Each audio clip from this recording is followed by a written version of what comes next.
Welcome to the Science Maker Lab lesson on using Adobe Audition to record and edit scripts and narration.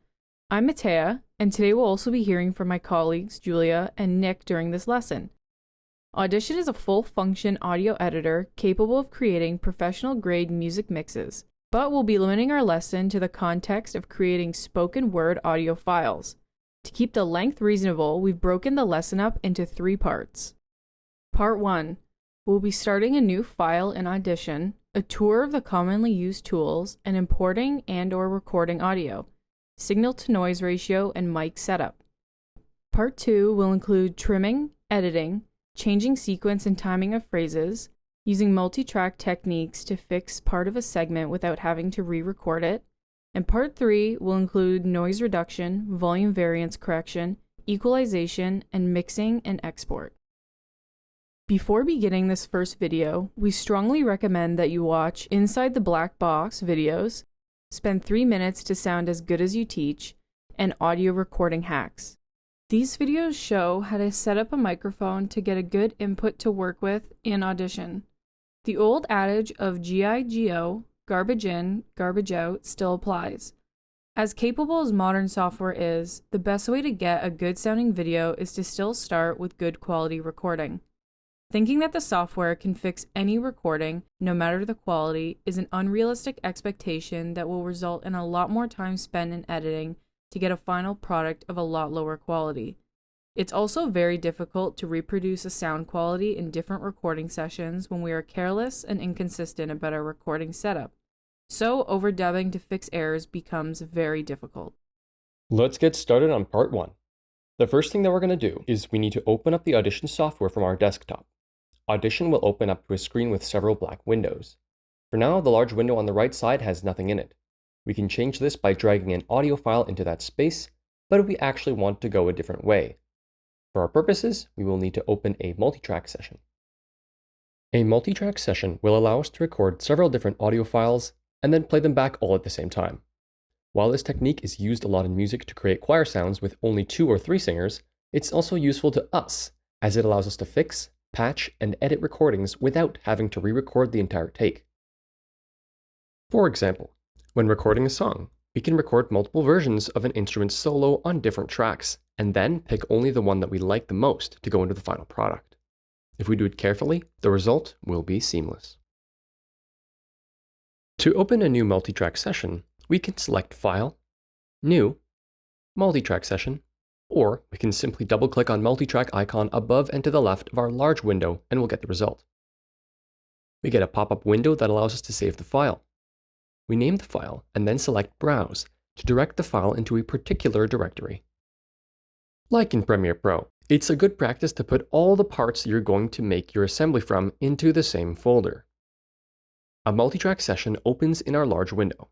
The space is now divided by thin horizontal lines, and we have several copies of the same controls and partitions, each with a different colored header on the left. These are called tracks.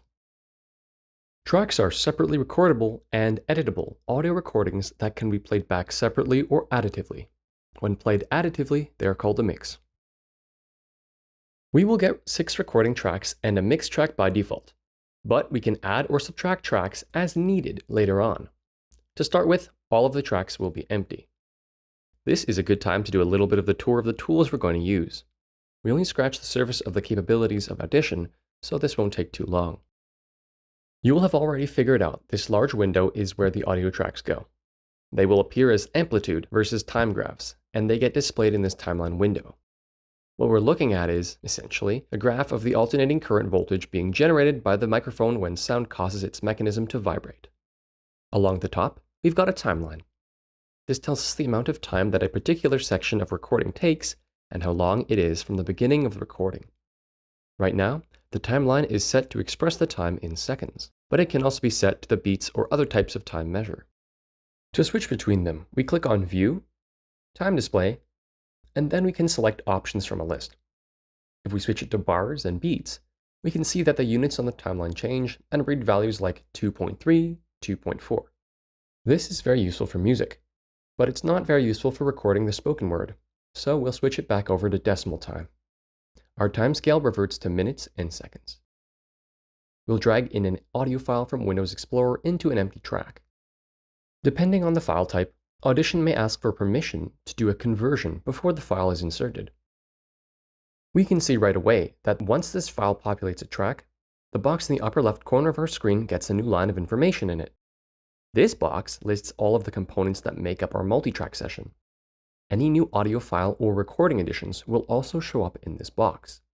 It's quite similar to the box in the lower left in Premiere Pro. Below that box is a box called the Effects rack. Effects act on the sound files on playback or output to make them sound different. If this is set to clip effects, the changes from the chosen effects will act only on the selected clip. If it's set to track effects, the effects will act upon everything within the track that is active when the effects are activated. We will almost always leave this set on track. The track is selected by clicking somewhere in the track, and the track that the effects will act on is indicated just above the effects listing. We can see that if we click on a track, the color bar beside the track lights up to indicate that it is the active track. We can either select a preset group of effects from the drop-down, or add them individually by selecting the arrow beside each effect rack cell. We'll load a preset to see what happens. This is the hip-hop effect preset. We can see that it is a group of several effects all at the same time. Each will also be set to preset settings that Audition feels are optimal for hip-hop vocals. What's really ideal will vary a fair bit based on the performer's voice and what else is going on in the song. Hip-hop vocal chain starts with denoise, which is a smart effect that tries to find the unwanted background noise and eliminate it. The speech volume leveler tries to bring the signal to the same level, turning up the quieter parts and turning down the louder parts. Dynamics processing takes different action based on the volume level. Parametric equalizer adds or subtracts volume depending on the frequency range. The hard limiter will reduce the loudest parts of the signal to a preset volume level. These effects are applied in the order that they are listed.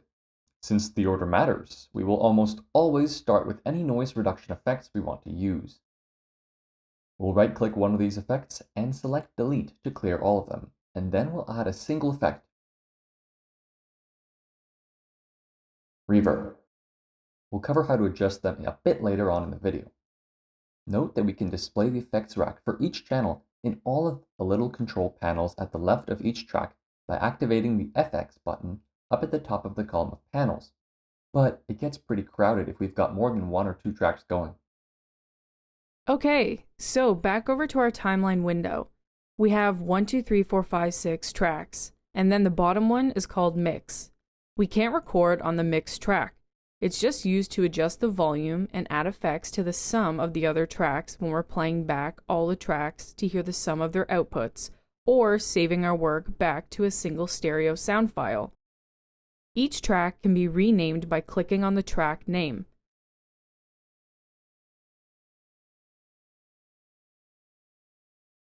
By right-clicking on the vertical color bar at the very left of each track, we can also assign custom colors to each track. We can also drag the horizontal borders of a track up or down to make it taller. Or we can click in the track and then roll our mouse wheel to make all the tracks taller or shorter so we can see them better vertically. We'll start with the buttons up at the top right of these panels. M is the mute button. If it's active, that track will be silenced on playback, but won't be erased. S is the solo button. It will silence all the other tracks that don't also have the S button selected. It's good for isolating a track to have a listen to it. R will arm the track for recording. Any tracks with R selected will be recorded on when a recorded take is made. We'll usually only record 1 track at a time, but if we had several instruments and microphones, we might record on several at once. This lesson doesn't cover the I button. Below these buttons, we've got a pan control, which will sweep the sound left or right. Clicking on the dial and dragging your mouse upward moves the output sound into the right speaker. Dragging it down moves it into the left speaker. If you want more accurate control, just click on the blue number and type in between 0 to 100 for right and 0 to -100 for left. 100 is fully in the right speaker and -100 is fully in the left. Notice that in this video, each speaker seems to be in slightly different position from right to left. We used panning to make it seem like the listener is sitting across the table from 4 speakers, with 2 to the right and 2 to the left of the listener. This makes the recording feel a little bit more natural. There's another dial at the left. It controls the output volume of the track. It's adjusted the same way but is scaled in decibels or dB. Below 0 will play back more quietly than the original track recording, and above 0 plays it back louder. Below this is a box with a chevron pointing right. This is our input selection device. If we click on the chevron at the right of this box, we can choose whether we're recording in stereo, mono, what audio hardware is active, and which active devices will be used to record on this track. We'll need to match it with what we're using. If we try and record a stereo track with a mono mic setup, we'll wind up with a stereo track with the sound recorded on only the left side. This can be fixed with software actions, but it adds unnecessary work. We'll just leave the 2 bottom boxes at their default settings of mix and read. The final area we want to look at in this control box is the VU meter. This is the moving bar graph at the right of the track control panel. It indicates our output volume, which, if the track volume is set to 0, will be the same as the input volume. If we've got the track armored for recording, this graph will move when we speak into the mic. As we'll cover in more detail later on, we want to get up past halfway and into the yellow, but we only want to see red momentarily and only at the very loudest parts. It appears like we can adjust the track with the output volume, and it will even change the sound we hear in our headphones, because that is what the VU meter reads. But regardless of our output volume setting, the track will record the same. This recording volume is 100% set by your mic setup and sensitivity adjustment. So when we're recording, we'll leave the output volume at 0 and adjust our mic sensitivity to get the VU readings we're looking for. We'll play it back with the volume turned way up, and we can hear that it's going to start to sound really distorted. This is output distortion. The volume we're asking for exceeds what the circuit can give us, and the waveforms are clipped to square shapes. Great for electric guitar, not so good for speaking. Sounds like a McDonald's drive-thru. If we get that on the input, turning the output down will just give us a quieter version of the same sound. Moving back into the big window at the right, we've got a cursor with a red vertical line underneath it, and that indicates the exact moment in our timeline that a playback or new recording will start at. It also indicates the starting point of where something will be pasted if we cut and paste. If we want to re-listen to a part of our recording, we can just drag it back, press play, and listen to that part again. Note that if we press and repress L after we've pressed play, we can listen to the recording at a faster and faster playback rate. Up at the very top, there's a see-through horizontal bar. If we grab one end of it and drag that end left or right, we can stretch or shrink this bar. The width of this bar determines how much time is displayed in our timeline window. Note that the timeline scale adjusts as we stretch or shrink this bar. We can also slide our window back and forth along the timeline by dragging anywhere within the see-through box to move the view window back and forth relative to the recordings. Within this bar, there are horizontal lines in the same colors as our tracks. These represent the length and position of each track in the timeline window outlined by the see-through box. You can see that there is also a red line just like the one below our cursor. This shows us where the cursor is currently located relative to the timeline shown in the upper box. When editing words, we'll want to zoom in on just a few words or a single sentence quite often. We can do this easily by setting the cursor to the area we're interested in and then dragging both ends of the see-through box until they are just on either side of the red line up in the box at the top. If we don't have any recordings and we adjust this slider box to full width, the timeline window will show about 30 seconds. We'll drag and drop an audio file from Explorer into one of the tracks and see how this timing bar works when there's a sound file in place. Note that we can also drop in video files, and Audition will split them into audio track and video reference. This means we can edit the audio on existing videos as well as pure audio files that we import or record. But the most common way we'll bring audio into Audition when narrating is to record it through a microphone. The first step to this is to decide which track or tracks we want to record on, and then to make sure that the input device is set to match the input device that we're using. Unless we are deliberately recording different sounds through the left and right inputs on our microphone or microphones, mono sound is usually better, if for no other reason than the vertical scale of the amplitude chart is taller. Similarly, While we might have 6 or 8 microphones going and record simultaneously on the same number of tracks if recording a drum set, for narrating, we generally use one microphone and record on only one track at a time.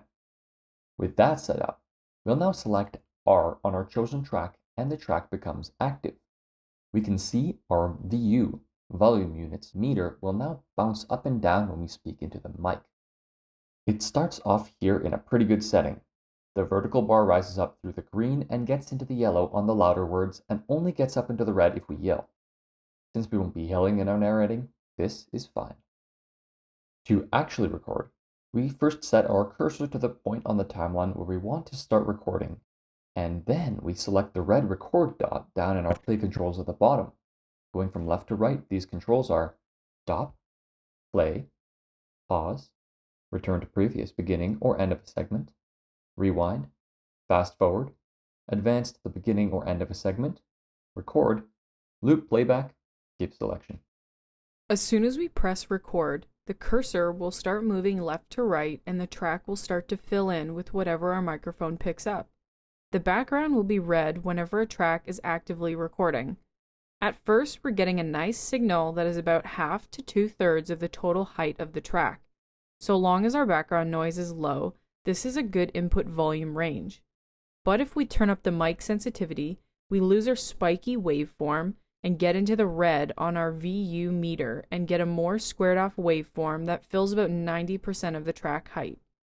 The input is asking for a volume that the electronics can't match, so the waveform goes up, hits an electronic limit, and then goes flat at the level until the input signal goes down again.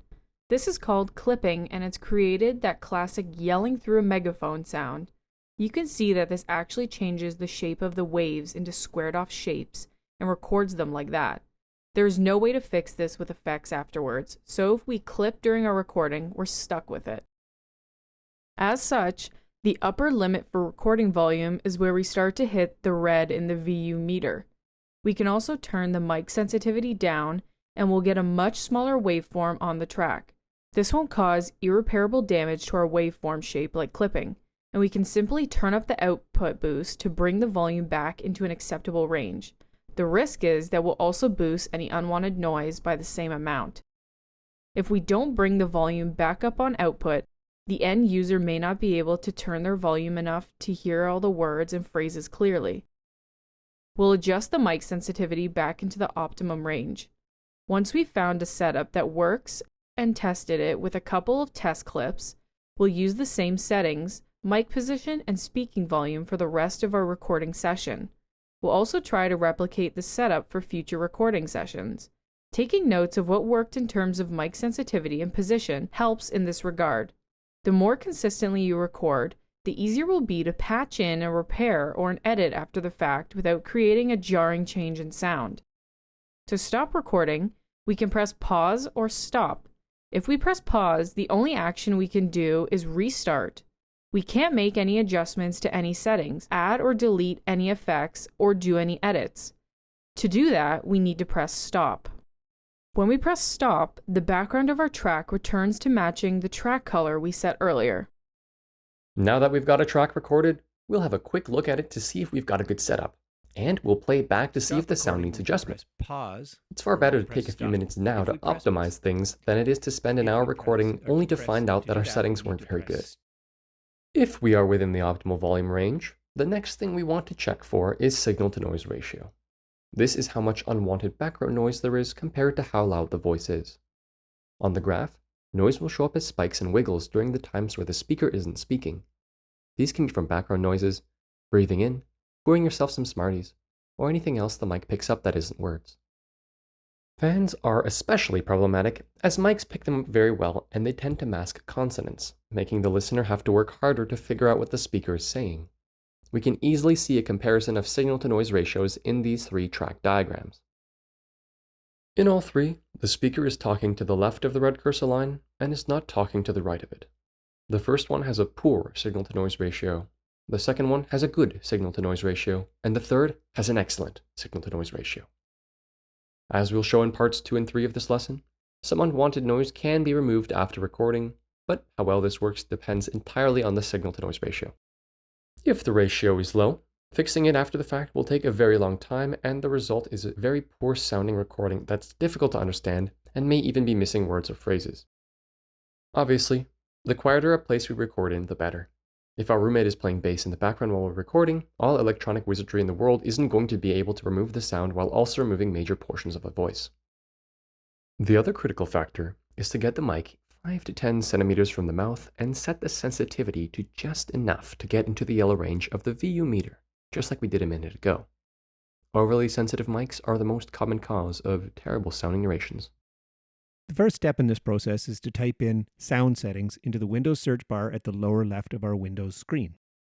We then double-click on the highlighted box that says Sound Settings. This opens our sound setting controls. We're interested in the input. The first thing we want to do is ensure that the input device is set to the one that we intend to use. If not, we can use the drop-down to find it and activate it. Then we click on Device Properties, just above where it says Test Your Microphone. Clicking on this brings us to the Device Properties screen. On this page, we can adjust the microphone volume and then test it. So we'll press Test with our microphone set how we expect to use it and speaking as we expect to speak. We'll talk a little bit and then we stop the test, and it will tell us what our maximum input volume was. Our target is going to be between about 60 and 90%. Below that volume, you're going to run into problems related to the signal being too quiet. If you get up above 100%, then you're going to start to get into distortion effects, and it's going to sound very odd and very crackly. So spend a few minutes experimenting with different volumes and trying it again and again until you kind of hit between, say, 80 to 90% for your maximum volume. Then the next time you need to record, use the same mic position and settings, and you're going to get the same results. Okay, we've opened a new multi-track session, learned the most commonly used tools, imported audio, recorded some audio, and talking about adjusting for a good volume and signal-to-noise ratio. That's probably a good spot to stop for Lesson 1. In Lesson 2, we'll show you how to edit our newly recorded audio track, as well as using the multi-track capabilities to patch in changes or repairs.